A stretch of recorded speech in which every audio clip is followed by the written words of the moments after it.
Hello and welcome to Dispatches from India, a show by People's Dispatch where we bring you major stories from across the country, what Indians are talking about, and the impact it will have on politics and society.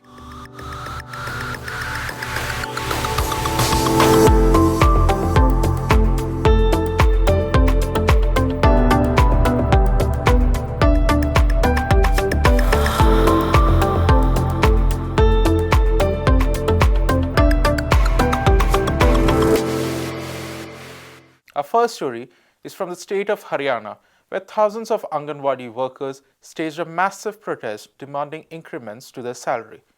Anganwadis are childcare centers and play a vital role in ensuring nutrition, welfare for children, and are also often the first step in the education system.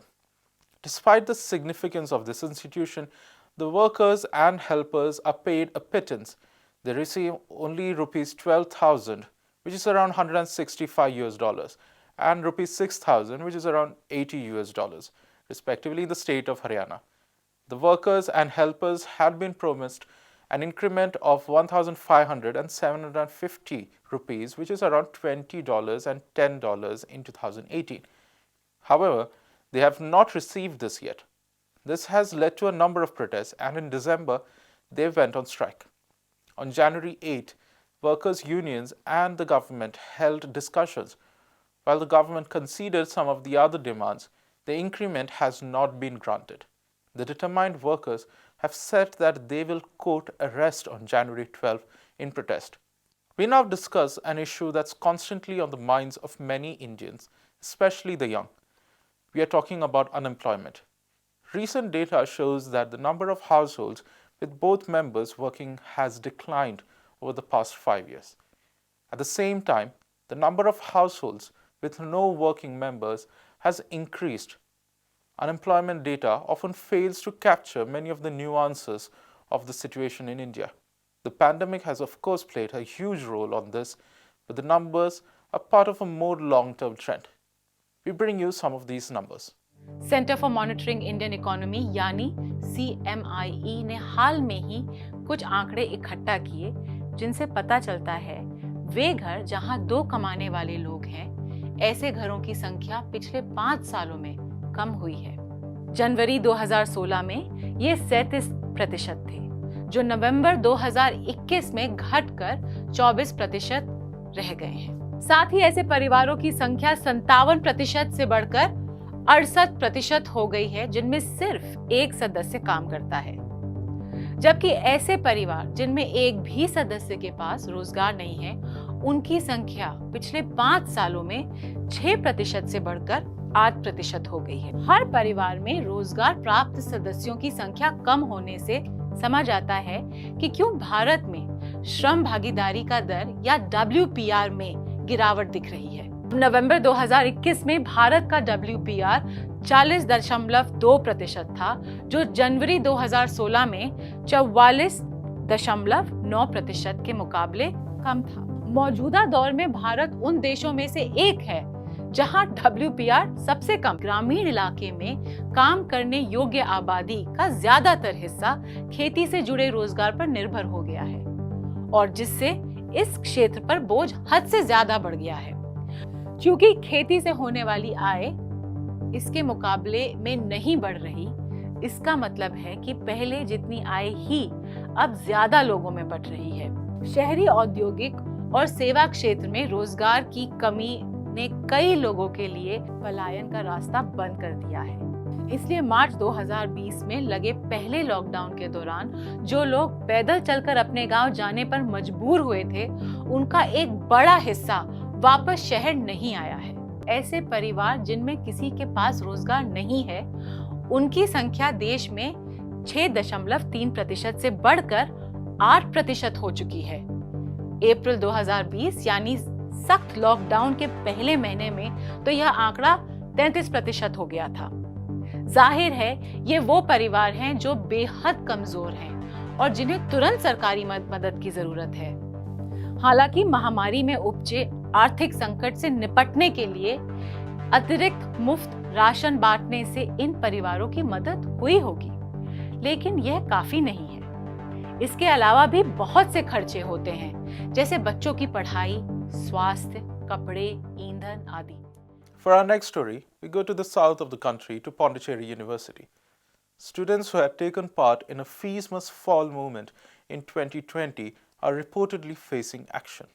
Students' movements across the country have faced immense pressure from administrators over the past few years, but have nonetheless continued struggles against the increasing cost of education and other policies that will increase the privatization of the sector. We bring you this report on the students who are facing action. We were told to recall the strike. So unfortunately, we had to recall the strike, and after 5 days of that, this pandemic started, and the educational institutions throughout the country started closing down. In 2018, the Pondicherry University made exorbitant hikes to tuition fee across the courses, and the student community opposed this move. Several rounds of memorandum submissions, agitations, hunger strikes, and other forms of protest were held by the students demanding the administration to recall the fee hike. The administration was not ready to budge from their stand. So during this time also, we decided that we will be filing a petition against the university for this fee hike which has happened. So we did that, and the case is still pending in the Madras High Court. But why I am sharing this thing with you is that when the case is still pending in the Madras High Court, no verdict, no direction from the court as of yet that who was wrong, who was right, or nothing of that sort has happened. Despite that, the university sends this show cause notice to 11 students who were part of the strike, this fee must fall protest, and this show cause notice was given to the students after 1.5 years of this protest. On this 17th December, the same 11 students who were given the show cause notice, they were sent a notice as well as a letter by post that they have been debarred from the university for the 5 years, and a fine of 10,000 rupees has been imposed on them, and they wouldn't be getting their degree certificates or any other tuition money, etc., unless they pay this fine. The struggle against privatization and commercialization of education is an ongoing one, and democratically elected student unions and the student movement has been a barrier for those in power to smoothly impose their neoliberal policies. Parichay Yadav says that is why institutions are imposing restrictions on students to ensure that they do not mobilize against the authorities and their policies. During the pandemic, we have seen that how it helped in imposing these kind of restrictions, or how it has helped in a very rapid way for the BJP government to impose their project of commercialization and also restricting the movement in the campuses. Big public universities, the union is the only barrier right now which is stopping their neoliberal policies which they are trying to bring in the campus. While in absence of the union in other smaller central universities, there is an absence of union, and it's easier for the administration to bring in such sort of policies. And this is why we believe that if we have to resist that, we need to build a larger solidarity which represent the students community across the country. And finally, as a fresh wave of COVID-19 sweeps the world, India is in no way immune, with cases increasing by leaps and bounds over the past week. On Friday, India recorded over 140,000 cases, with the big metro cities recording a huge chunk of them. Immunologist Dr. Satyajit Rath explains the situation right now. Countries should not really talk about waves. What we should be looking at is local outbreaks and the trajectories of local outbreaks and the outward spreads from local outbreaks. As you pointed out, in India, the local transmission and outbreaks have been in the metropolitan areas, Mumbai, Delhi, now Bangalore, Kolkata are growing very, very rapidly in terms of case numbers. The second issue is, many of us will remember last year, this was quite frequently said by anti-science skeptics of the COVID response, that, oh, it's pretty much like influenza, why are we getting so worked up about it? And there were two responses to that. In the first place, the frequency of severe illness was still clearly higher than for influenza.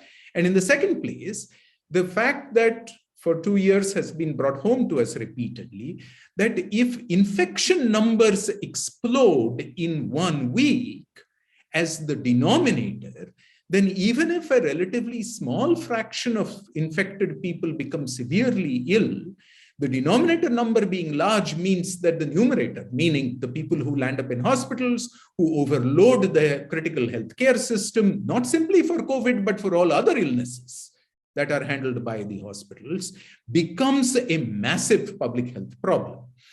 And this is what happened last year with the early strains of COVID.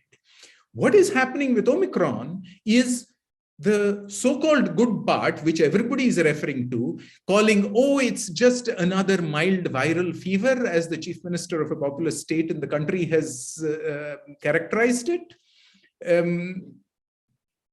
Is that true? Yes, it seems to be true that the frequency of severe illness by Omicron is a little lower. But on the other hand, if transmissibility of Omicron is as high as it is showing every sign of being, then within a week, for example, total infection numbers are so high that even a very small percentage of those landing up in hospitals is going to overload hospitals. This is why again and again and again it is brought home to us that COVID-19 is not so much an individual risk where each one of us is in atomized terror for our lives, as a collective risk that demands a societal, inclusive, collective, mutually supportive response. We don't seem to have a special focused set of policies to address the problem of the unvaccinated. All of us should remember that the unvaccinated are not simply random individuals distributed in communities. The unvaccinated tend to cluster as communities of the marginalized, as communities of the underprivileged. In places like the United States, the communities of the irrational conservatives, the irrational conservative radicals, whatever you call them. All of these are communities in which virus populations can grow enormously, both in terms of rapidity as well as in terms of generating potential virus variants for future selection, and so on and so forth. So focusing on the unvaccinated and completing their second dose vaccination, and where necessary, first and second dose vaccination, is going to take specifically designed policies. Whether we have the drive or not, we don't seem to have developed policies, or at least they're not heard of in the public domain. This is one major issue that I think across the world, and particularly in India, we are deficient in. The second issue connects to this point about communities remaining unvaccinated.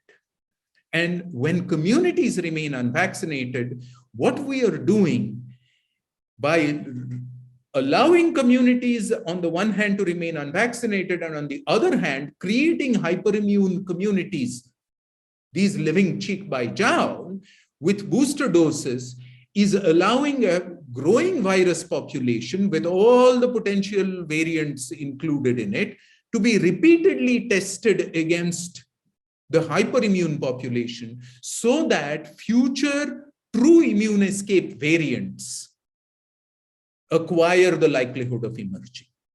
In all these terms, however, therefore, inclusive approaches are absolutely essential.